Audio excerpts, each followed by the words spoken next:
Hello again. Welcome to the PM Talk Show. This is Pat Marsh, your host.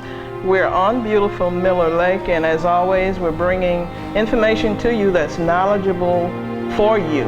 We have with us today our newly elected member for the school board of District G in Hammond, Mrs. Betty Clark Robinson, and everybody has been asking questions. Who is Miss Betty? What she's going to do? Well, we have it here with you today. How are you doing today?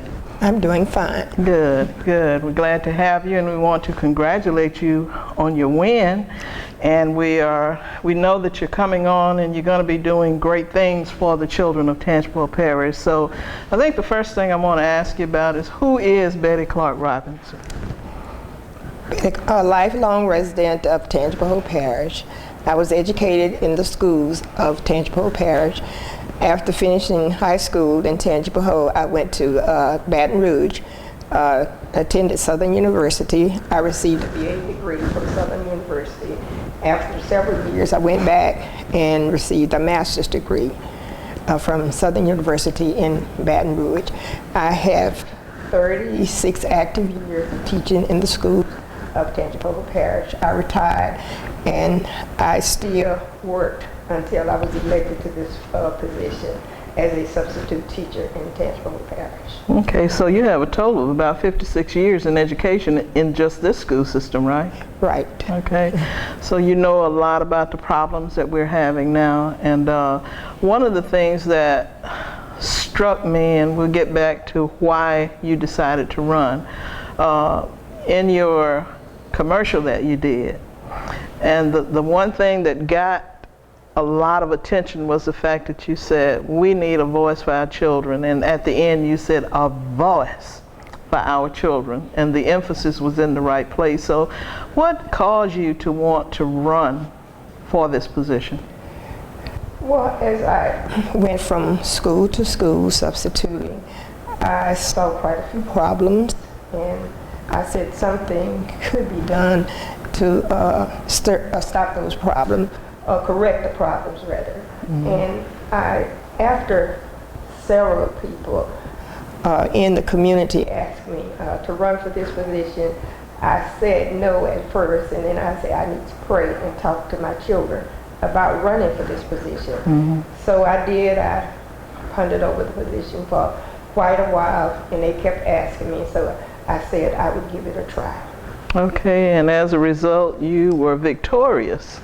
Landslide is what one would call it for the district. Yes, I was.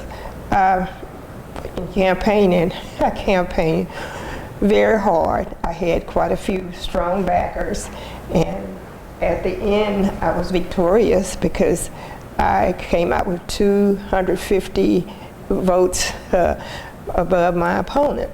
Mm-hmm. So it was a hard campaign, but it was an enjoyable one because I met quite a few people on the campaign trail. Mm-hmm. And some of them said, this is the first time we've ever had anybody to come by and ask for our vote. Okay. And that was amazing because mm-hmm. on all the campaigns that I've known, I never heard anybody else mm-hmm. say that. Okay. Now that you are officially the board member for District G, what are some of the things that you would like to address first as a board member? Well, I really would like to address suspension and expulsion, mm-hmm. because those two words, they are very, very troubling when you think about what happens when a child is suspended or expelled from school. Mm-hmm. There's a big learning gap in achievement when you expel or suspend a child from school. When the child is able to come back, the child may get a little paperwork, but it's not like being there those 9 or whatever days that they have. It's not like being in the classroom with that hands-on teacher. Mm-hmm. There's so much that the child has missed, and if the child keeps getting suspended, by the time the child gets in 4th grade, the child is almost ready to drop out of school. Right. And this is something that we don't want. We want the children in not only this district, but all districts to have a good education so that they will be able to give back to the community. Right. And that's what it's all about, giving back to the community and you being able to make a decent living for yourself and your family if you choose to have one. Okay, when you talk about suspensions and expulsions, I see you're holding in your hand something from the U.S. Department of Justice and the U.S. Department of Education.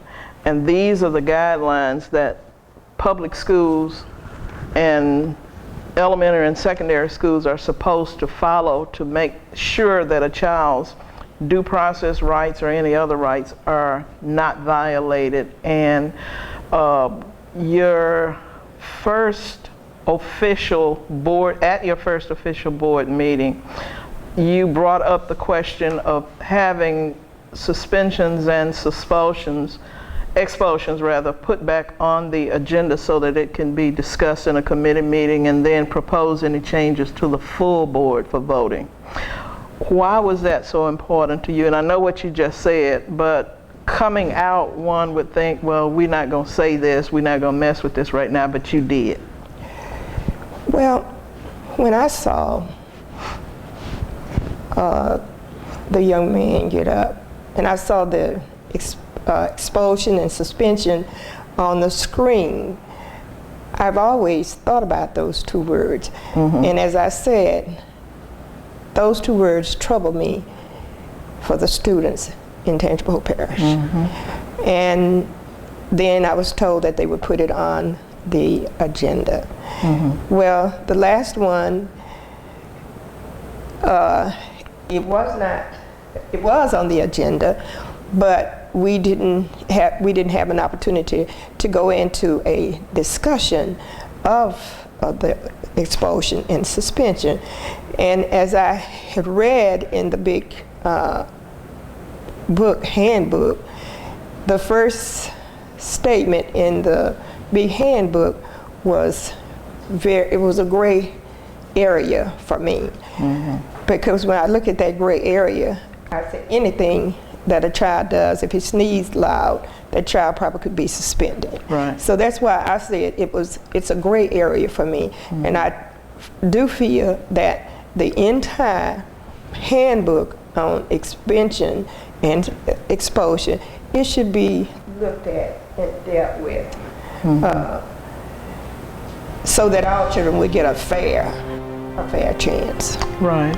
Well, we're going to go for a break right now, and we'll be right back. And when we come back with part two, what we want to do is to get into some of the numbers that are out there referencing expulsions and suspensions in our school system. We're going for a break, and we'll be right back. You probably already know that if you buy alcohol for me or my friends, it's illegal. But what you might not realize is that if you host a party where alcohol is provided for anyone under the age of 21, you could get sued, go to jail, or worse. Somebody could get hurt or even die. Is that a risk you're willing to take? So if you care about teens, don't provide the means.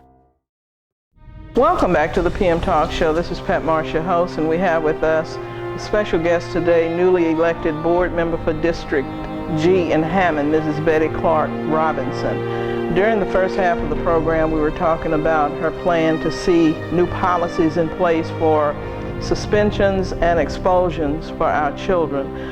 Miss Betty, recently the U.S. Department of Justice, and of course they have access to all of the suspension and expulsion records, and they can tell how many get suspended or expelled each year. And you have some numbers. Would you like to share those with my audience? Yes, I would. The five-year number of suspension, the fifth year, I should say, number of suspension for blacks versus whites in grades K through 3 in Tangipahoa Parish is about 7,300 versus 1,700 whites. And if Okay, and also for the 2014-15 school year, in grades K through 3, we have about 1,400 blacks to 2,000 white. So, as I said before, by the time the child gets in 3rd grade and cannot read as he or she supposed to, they are about ready to drop out of school because they are frustrated because they cannot read. Right. So you can see the big gap that's in staying in school and suspension and expulsion. When we look at those numbers again and we take the period so far for not quite one half of this school year is over 3,000 between black and white, which is an awful lot for half a school year. I'm reminded of a situation where a 4-year-old was going to be suspended recently, but the same paperwork that you're holding, we got that information to our legal department in Baltimore, and miraculously now a kid can't be suspended if he's 10 years or younger. That time has to be used as a teaching moment to see what's going on to help the child stay in school, because as you said, if by grade 3, if a child cannot read, he is not going to function, and more than likely the stats are showing that child will end up in prison. Is that right? That is correct. Okay. So if we look at 2010 to 2014, where you get the full numbers, you're looking at 32,000 kids, an average of 8,000 kids per year, black, versus 12,000 for the same period, which averages a little over 3,000 kids per year for white kids. So as you can see, there is a need to revise a lot of the policies that kids get suspended for. Do you have any suggestions on some of the things that you want to recommend that be done to get this policy changed to cut out a lot of these suspensions and expulsions? And by the way, our parish, at last check, suspends the most kids per capita than Louisiana, and that's not good. No, no, that isn't good. Some of the things that I would like to suggest to stop so much suspension and expulsion is to recommend that they have cultural awareness training, and that be conducted by an expert, somebody in sociology or African American studies, and let that be ongoing, so that we can help the students more, and and as administrators what have you, we will be able to do what we are supposed to do and do it as it should be done. It should be done fair. And this is for all children, because all children, all kinds of children, we have a diverse community, all of them make up this community. And I would like to see all of them that want this real good education to get it and feel comfortable in getting that education. Now, when you look at the paper, you find that the administration is saying, oh, we have cultural awareness training. Well, if that were the case, a lot of things that are happening would not be happening. And by the fact that it's still happening, you either don't care to do it or you're not doing it. How do you feel about that? Well, if they have the training, they're not using it. It's just you are out of school if you say, why did I do this, or what did I do? That they call that disrespect. And that is really not disrespect. The child just wanted to know, what did he or she do in order to be suspended from school? So therefore, I still say we need that training, cultural training, and that's very, very important because of the diverse community that we have. And I think when we start doing that, we will have better scores, because as I said, I have mentioned it in my district, all of the schools are D and Fs. Who is going to come in here with D and F schools, bring a business, bring their family, want their children educated. No one, if they come, they'll stay about 6 months and they are gone. So we need to do something about that. The old people say, old folk in my day, grandmothers, great-grandparents, you got to do better. You Yeah, it's need a to must. do better. It is a have must to. that we do better in this community. Not only in District G, but all of them. It is a must that we do better. And we are asking, at least I'm asking the community, get involved. We need involvement from the parent, from the community, ministers and what have you in this business people in this community. All of it. Get involved and let's raise the standards of our schools because we actually need that. And I would love to see that done. Let us all work together. And if we work together, we can accomplish quite a few things. We can accomplish quite a few things, and I'm going to do this since we are on suspensions and expulsions. If anyone would like to have the guidelines that I'm holding, that Mrs. Betty is holding, please inbox me on my Facebook page and send me your email address, and I will email this on expansions and expulsions. If you have kids who have been expelled from school, who have been suspended from school, I'd like to send you a free copy of what we have from our U.S. Department of Education. Also, if you have kids needing 504 accommodations, I have that as well, and the link to it, and I can send it to you. And that way, when you go into these meetings, you'll know for sure what your rights are. Go to the school board's website and see what they have listed. But Miss Betty, as the old folks say, if I pay the bills, then I call the shots. U.S. Department of Education pays the bills. So, ladies and gentlemen, they're going to send out what they have based on studies that they've done, and we have a lot of problems. And if we want people to come, we got to fix the problems.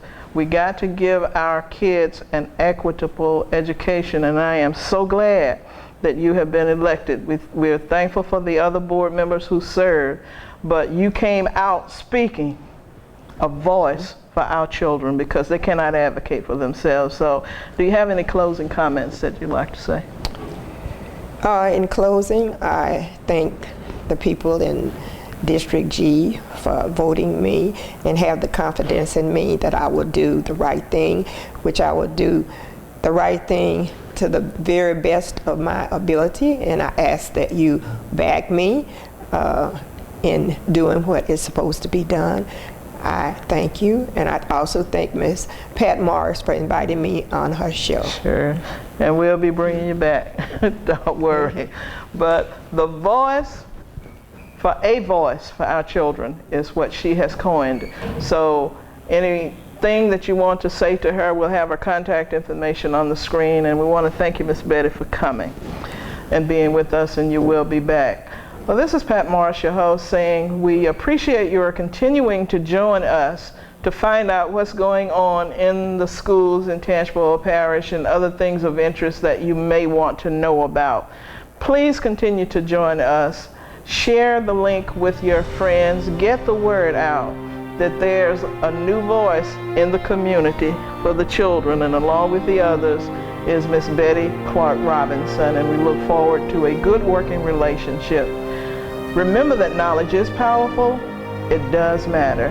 Thank you for joining us, and have a great and blessed week. God bless.